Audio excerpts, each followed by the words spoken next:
Hello, everybody. I'm so happy to be here with my friend, mentor, and writing coach, Shay Youngblood.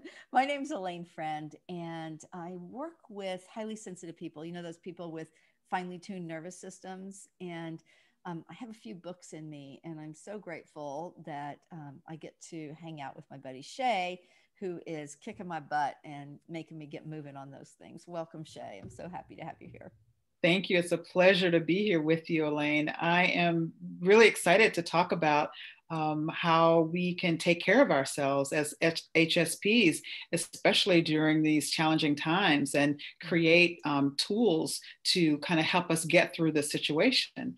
I have created a self-care toolbox or writing toolbox that anyone can dip into at any time and kind of relieve some of that stress that we, especially sensitive people, have to, kind of navigate.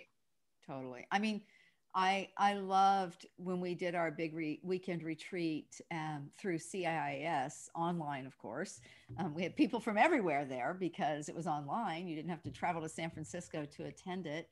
Mm-hmm. And you were one of our guest teachers, and you taught this lovely self-care toolbox writing workshop, and people loved it. And that's what gave me the idea to ask, beg, plead with you to come on Are You Highly Sensitive Live and make it available to more people, because a lot of people couldn't attend that workshop. And I know that many, many more people would love to learn from you, and from just the way we work together, I think is beautiful. So, Mm-hmm. Shay, I thought we should just tell people a little bit about our relationship history, because we've known each other for such a long time. We have. I marvel at the fact that we have kept in touch over all these years. We met when we were very young, in our 20s, in Oh, we Paris. should put that picture of us young. That's not even 20s, but our picture of us like a little bit after that in San Francisco. Let's put that on the Eventbrite Oh, yes, let's do it. You so have you it. can see how cute we were. It was so much. It was great because I just arrived in Paris. I was trying to figure out what was I going to do with my life, heartbroken. I was following in the footsteps of a lot of, especially African American artists and writers and performers who had come before me. And I thought, maybe I'll get to Paris and I'll just breathe the air, and suddenly I'll, become a writer. I'll get this life that I've always dreamed of. And it And kind of did work that way, didn't it? I mean, well, I was an au pair, I had to take care of some kids and, kind of go through some life changes. It was not as glamorous as I thought it was going to be. I was a poet's helper for a period of time. She was a poet, but, I she remember really that. needed care. I mean, I had to, make her food, get her on the toilet every morning, give her a bath, Oh, yeah. change her clothes. It was not very glamorous. I didn't get to go to the parties and hang out with the glamorous stars. Like you maybe But hoped, right? but I got a story out of it. I had Yeah. so many wonderful adventures, and I'm glad I went the way that I did. When you say I you went, got a story out of it, is that Black Girl in Paris, the story you're yes, speaking I of? wrote a Yeah. novel, Black Girl in Paris, What a great and it book. took me Yeah. a long time to write that because at first I was trying to write about, the political situation there and bombs going off, because there were a lot of Oh, activities at that time, but I right. didn't know anything about politics at that time, world politics. And I just wrote about, there were especially a good number of Black girls and all kind of women and young men who were there to trying to figure out, trying to, with a sense of adventure, Right. to like, who am I? What's my purpose? How do I belong in the world? And we gathered together in Paris, one of the most exciting cities in the world. And it was really marvelous when I think back. But at that time, we were so poor. We would put our little pennies together and, go to it was a buffet style place called Melodine's. Oh, And yeah. we had just enough for ice cream and coffee most Yep. days. And Or if I or had like a splurge was French fries. yeah, I like the French fries at Melody.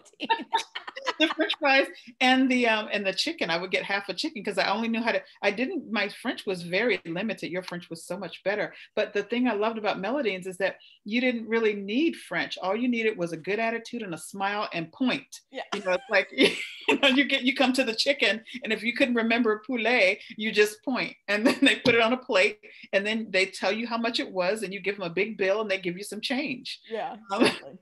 Well, Shay, I want to say that I'm a big time introvert, and I'm forever grateful that you came up to me and talked to me and brought me out of my shell, and that we've been able to be friends all. And I think that was like 1986 or something. It maybe was 87. It was the fall of 1986. I remember because when I started writing the book 10 years later, I did research on that time, and bombs had been going off over Paris. And so tickets were cheap.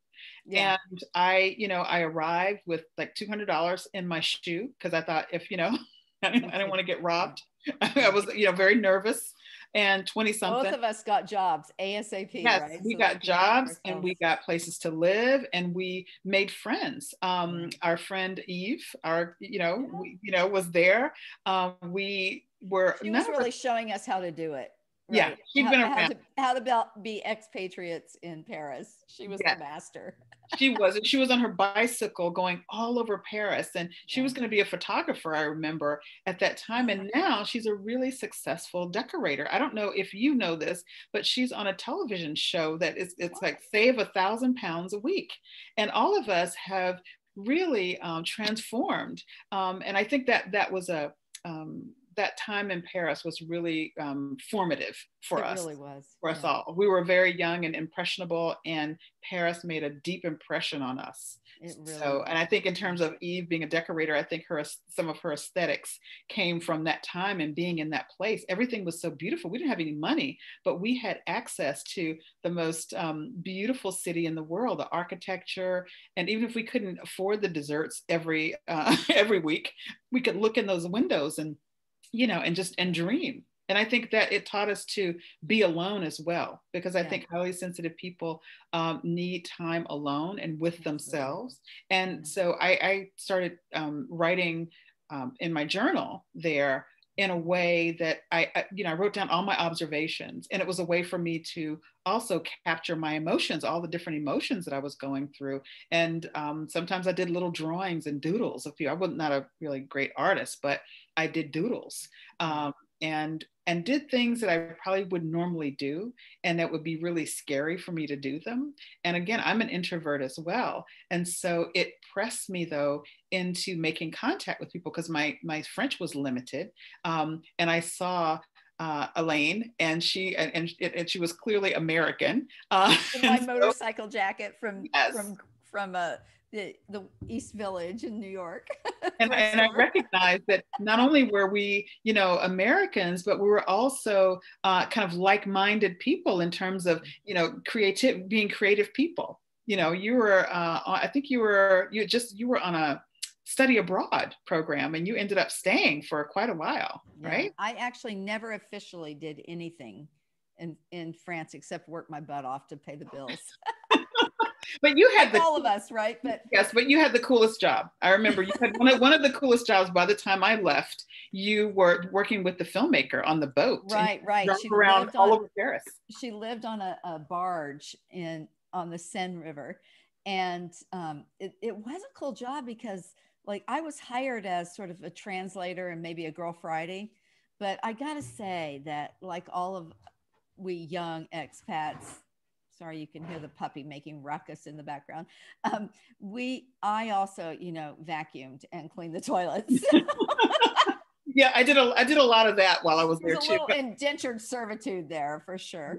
Sure. But I got a grant and went to the south of France in a residency in the middle of winter. And I had many hours alone with myself. Mm-hmm. And again, I had my journal. And I had those stories of growing up in South Georgia, and in the middle of winter in the south of France. I wrote those stories about growing up with my big mamas in Georgia. Yeah. So how long after that did the Big Mamas? That was your first book that you published, right? The Big Mamas. That was my first book. Yeah. And how long after that would you say that your book was published? Do you remember? things happen. So when I finished, I've been writing the stories for a really long time, just little bits and pieces. And I finished it in the middle of the night. I still remember the middle of the night. I finished writing these stories, and I felt like so alone and sad because these stories, I was able to bring all my big mamas in the room. I was able to bring all these people and experiences into the room. And when I finished what I thought was the last story, I just felt sad. It's like, how can I bring them back in the room? It's like, oh, I'll write a play. And so I said, I wrote a play, and that kind of kept me going until I left France. And so when I came back, the play actually was the first. Shaken was before the book? Shaken the Mess Out of Misery, because I finished the book. And then I started talking to theaters about, I've written this play based on my book. And around that time, it all kind of happened similar. I met a publisher, and she said, hey, I read a couple of your short stories in magazines. If you ever have a book, I'd be interested in looking at it to publish. And so I worked. Funny enough, all summer long, I worked on writing those stories, finishing them up, tightening them up. I sent them to her. And then maybe a few weeks later, she sent me a contract in the mail. That was Nancy Bariano at Firebrand Books. Wow. And feminist publisher. And so that it took about a year and a half for the book to come out. And right around the same time, the play came out about a year later. Wow. That's amazing. I love hearing that story, and I love that. And it started in France. I knew you when. Well, I knew you when. And you're an amazing. We don't need to go into great details about the wins. But... Okay.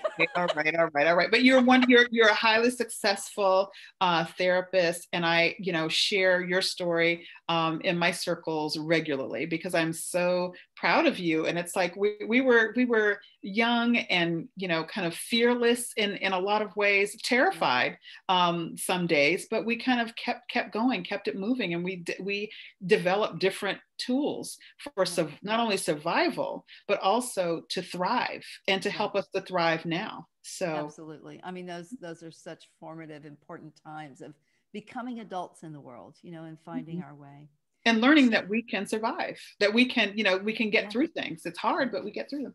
Yeah. And I mean, some of those trial by fire moments are the things that make us more deeply who we are today, Yeah. Well, I thank you so much for making this little video and rehashing some of those wonderful times. And I'm just so honored by our friendship and all these years together. You're a treasure and a dear, dear friend. And thank you so much for inviting me to be a part of your audience. So thank you. Yeah. And I thank you for being one of my mentors. So important to me. Okay. I'm going to sign us off for now. Thank you. We'll do more of this. Yes.